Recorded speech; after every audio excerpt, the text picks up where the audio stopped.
Hello guys, welcome back to Riyara. പുതിയ വീഡിയോയിലേക്ക് എല്ലാവർക്കും സ്വാഗതം. ഇന്ന് നമ്മൾ ഉണ്ടാക്കാൻ പോകുന്നത് പെസഹ ആഴ്ചയിലെ അപ്പവും പാലുമാണ്. അപ്പത്തിൻ്റെ വീഡിയോ നമ്മൾ ഓൾറെഡി അപ്ലോഡ് ചെയ്തിട്ടുണ്ട്.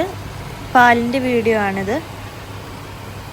ചാനൽ സബ്സ്ക്രൈബ് ചെയ്യാത്തവരാണ് വീഡിയോ കാണുന്നതെങ്കിൽ ചാനൽ സബ്സ്ക്രൈബ് ചെയ്യാം.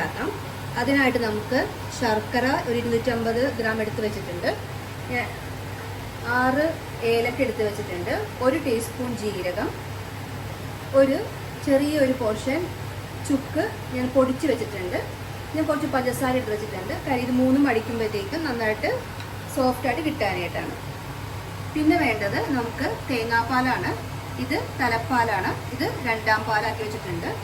കുറച്ച് അരിപ്പൊടി എടുത്ത് വെച്ചിട്ടുണ്ട്, അത് നമുക്ക് 2ാം പാലിലെ പാല് കൂട്ടി കുറച്ച് കുറുക്കാൻ വേണ്ടിയിട്ടാണ്. അത് നമുക്ക് മാറ്റി വെക്കാം. നമുക്കിനി എടുത്ത് വെച്ചിരിക്കുന്ന ശർക്കര നമുക്കത് ലയിപ്പിക്കാം. ഞാൻ അതിലോട്ട് ഇട്ടിട്ടുണ്ട്.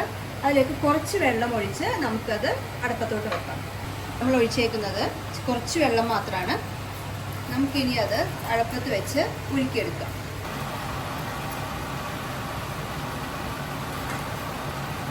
നമുക്ക് പതുക്കെ ഇളക്കി കൊടുക്കാം. നമ്മൾ ശർക്കര ലയിച്ചത് നമ്മൾ ഉരുക്കി ഒഴിച്ചത് അരിപ്പ വെച്ച് അരിച്ച് മാറ്റിയിട്ടുണ്ട്. അതിനുള്ള വേസ്റ്റ് എല്ലാം നമുക്ക് കളയാം. ഓക്കെ, ഇനി നമുക്ക് എടുത്തു വെച്ചിരിക്കുന്ന ജീരകം, ഏലക്ക നമുക്കിതിലേക്ക് ഇട്ട് അടിച്ചെടുക്കാം. ചുക്ക് കുറച്ച് പഞ്ചസാര ഇട്ടിട്ടുണ്ട്, അത് എളുപ്പത്തിൽ അടിച്ചെടുക്കാൻ വേണ്ടിയിട്ടാണ്. നമ്മൾ അടിച്ചെടുത്ത പൊടി ഒരു പാത്രത്തിലോട്ട് മാറ്റി വെക്കുന്നുണ്ട്. നമ്മളിപ്പോൾ അരിച്ചു മാറ്റിയ ശർക്കര പാനിയിലോട്ട് നമ്മൾ എടുത്തു വെച്ചിരിക്കുന്ന 2ാം പാല് അതിലോട്ട് ഒഴിച്ചു കൊടുക്കാം.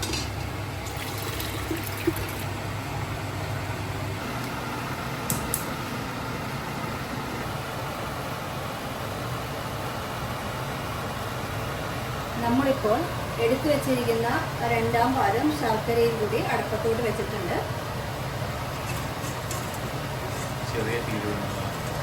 നമ്മൾ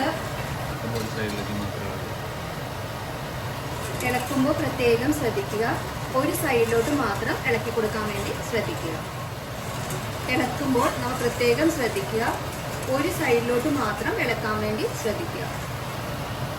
നമുക്കിനി നമ്മൾ അരിപ്പൊടി തേങ്ങ നമുക്കിനി നമ്മളെടുത്ത് വെച്ചിരുന്ന അരിപ്പൊടിയിലോട്ട് 2ാം പാല് ഇത്തിരി ഇളക്കി അതിലോട്ട് ലയിപ്പിച്ചതിന് ശേഷം പതുക്കെ ഒന്ന് ഒഴിച്ചു കൊടുക്കാം.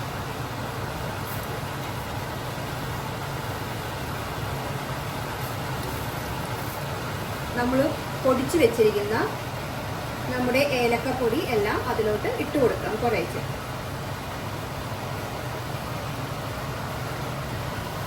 എന്നിട്ട് നമുക്ക് പതുക്കെ ഇളക്കി കൊടുക്കാം.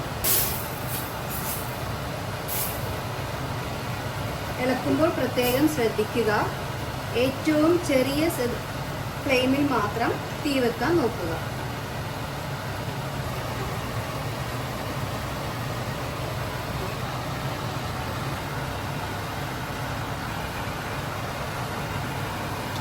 അതൊന്ന് കുറുകി വന്നിട്ടുണ്ട്, തിളയും വന്നിട്ടുണ്ട്. നമുക്കപ്പോൾ തലപ്പാല് അതിലോട്ട് ഒഴിച്ചു കൊടുക്കാം. നമ്മൾ എടുത്തു വെച്ചിരിക്കുന്ന 1ാം പാല് അതിലേക്ക് ഒഴിച്ചു കൊടുക്കാം. ഇപ്പോൾ നമ്മൾ എടുത്തു വെച്ചിരിക്കുന്ന തലപ്പാല് അല്ലെങ്കിൽ 1ാം പാല് ഇതിലോട്ട് ഒഴിക്കുകയാണ്.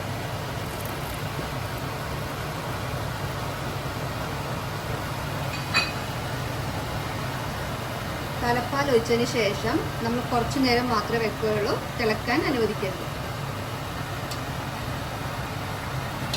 ഇപ്പോൾ നമ്മുടെ പാല് റെഡിയാണ്.